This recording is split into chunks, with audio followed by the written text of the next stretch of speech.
Bismillahirrahmanirrahim.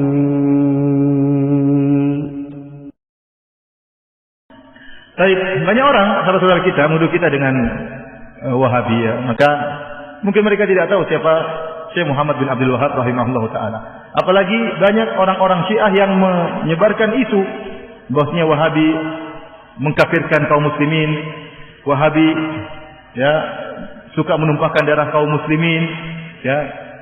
Dan macam-macam tuduhan. Wahabi mengharamkan ziarah kubur, Wahabi mengharamkan salawat kepada Nabi sallallahu alaihi wasallam, tuduhan yang dihembuskan. Kemudian tuduhan-tuduhan tersebut disambut oleh sebagian saudara-saudara kita. Akhirnya semakin besar tuduhan tersebut. Dan ini semua adalah tuduhan tidak benar. Kita mengatakan kenyataan mendustakan itu semua. Kita tahu Raja Wahabi, Raja Salman, ya, di antaranya. Hafizahullah ta'ala. Hari ini saya baru dapat kabar dia menyuruh seorang wartawan diberhentikan dari pekerjaannya dan koran dipermasalahkan, dikasuskan. Kenapa? Karena wartawan tersebut memuji dia berlebihan. Ya, dia baca koran tersebut, ternyata wartawan tersebut memuji dia berlebihan, disuruh berhenti penulis tersebut karena dia tidak ingin sampai tauhid terganggu. Dia menjaga kemurnian tauhid, ya. Adapun menuduh bahwasanya kaum Wahabi suka mengkafirkan, maka itu tidak benar. Dibantah oleh Syekh Muhammad bin Abdul Wahab rahimahullahu taala, ya. Dan saya sedang menyusun juga tulisan tentang masalah itu, ya. Bagaimana Syekh Muhammad bin Abdul Wahab mengatakan kami tidak pernah mengkafirkan yang berkaitan dengan masalah 4 rukun, masalah salat, masalah zakat, puasa, haji. Kalau ada yang meninggalkan salat tidak dia kafirkan. Kami masih masalah khilafiyah di kalangan para ulama. Yang kami kafirkan hanyalah yang berkaitan dengan syahadatain. Kalau orang terjerumus dalam kesyirikan. Itu pun beliau mengatakan kami menjelaskan tentang masalah ini syirik, ini kekufuran. Adapun memvonis itu masalah lain. Makanya beliau dalam pernyataan mengatakan bagaimana kami mengkafirkan orang-orang sementara ada orang yang beribadah di kuburan. Ahmad Al-Badawi tidak kami kafirkan karena dia tidak tahu. Bagaimana kemudian kami dituduh mengkafirkan orang-orang? Apalagi kemudian dituduhkan suka menumpahkan darah kaum muslimin. Apakah ada jemaah haji yang pergi ke Arab Saudi ketakutan dibunuh oleh orang Arab Saudi? Bukankah Saudi itu sarangnya Wahabi? Semua penduduk Saudi rata-rata apa? Wahabi. Apakah ada jemaah haji yang ketakutan kalau ketemu orang Arab Saudi? Ya. Yang akan dirampas hartanya, akan dibunuh? Tidak ada, itu ngomong kosong.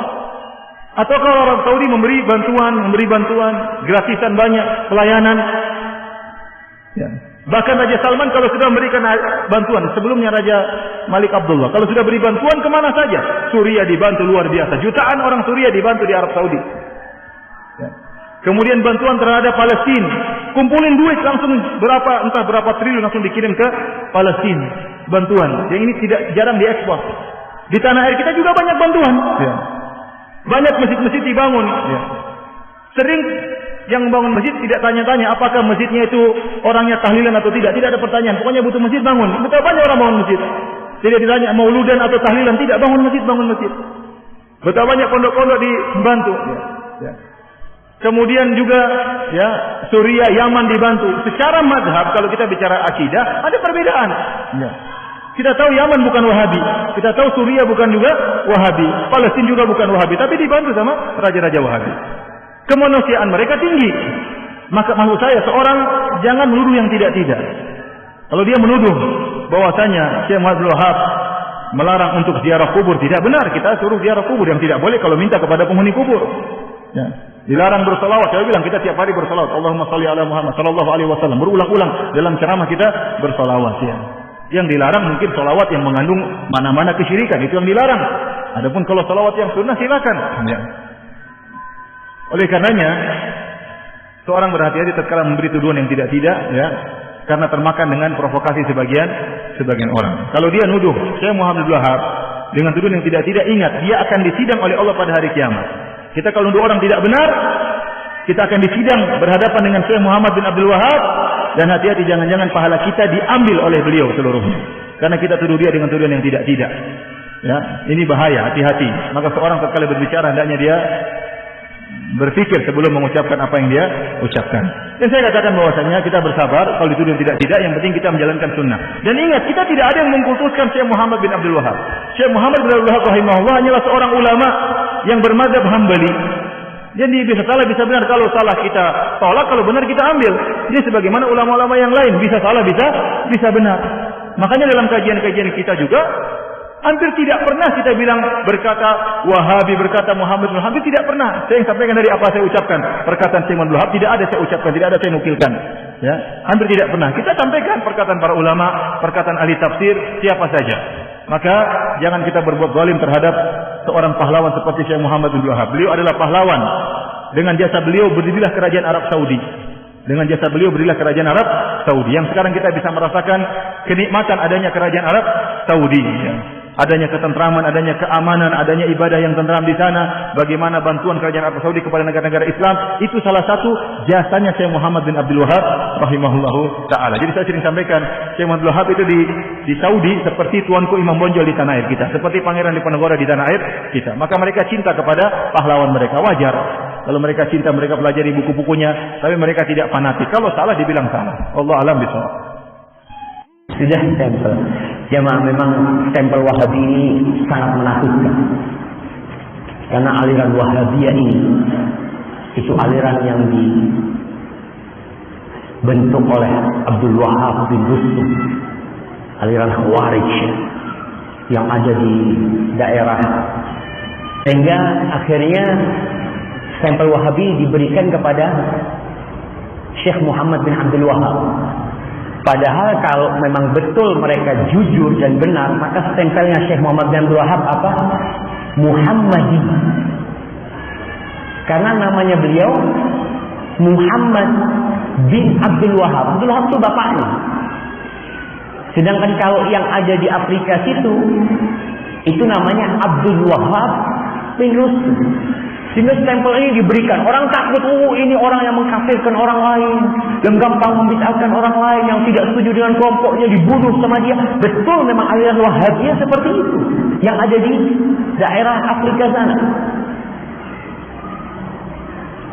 Tapi aliran itu diberikan kepada yang tidak tepat.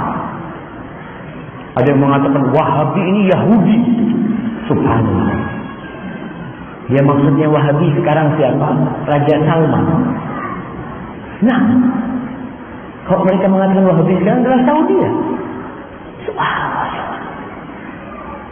Maka seharusnya ya kita pelan-pelan memahamkan orang bahwasanya Saudi itu bukan Wahabi.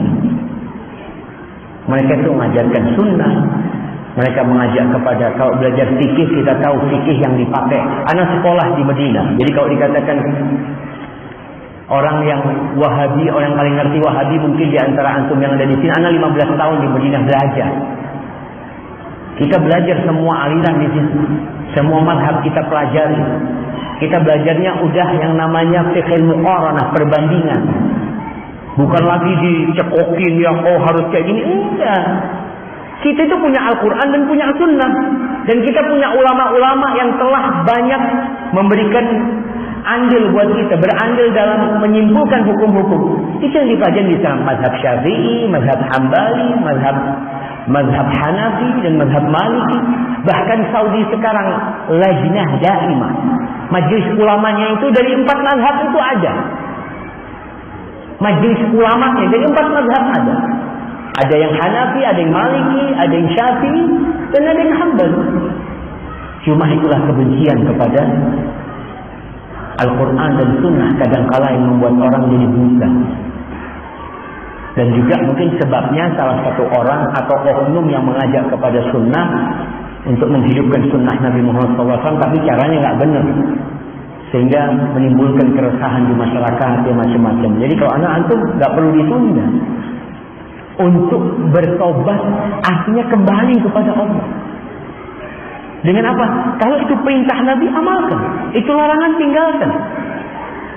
Kan enak kita sebenarnya, nggak repot jadi orang Islam itu. Nabi SAW mengatakan, "Idza amartukum bi amrin fa'tu minhu mastata'tum." Kalau aku nyuruh kalian, laksanakan sesuai kemampuan kalian. Kalau aku nyuruh, laksanakan sesuai kemampuan kalian. Artinya tidak memberatkan. Wa idza nahaitukum fajtanibu. Tapi kalau aku melarang, tinggalkan. Tinggalkan kalau aku melarang. Kenapa kalau larangan harus ditinggalkan? Karena meninggalkan larangan itu tidak butuh energi. Yang pertama, larangan itu sedikit dan tidak butuh energi. Antum meninggalkan, umpamanya meninggalkan zina, naudzubillah min dzalik. Apakah butuh energi? Kan nggak butuh, antum di rumah selesai. Tapi kalau disuruh sholat ke masjid, nah ini kan butuh energi. Ada orang yang nggak mampu. Artinya, ya Allah, kaki anak sakit, nggak bisa jalan. Iya, kau silakan sholat di rumah.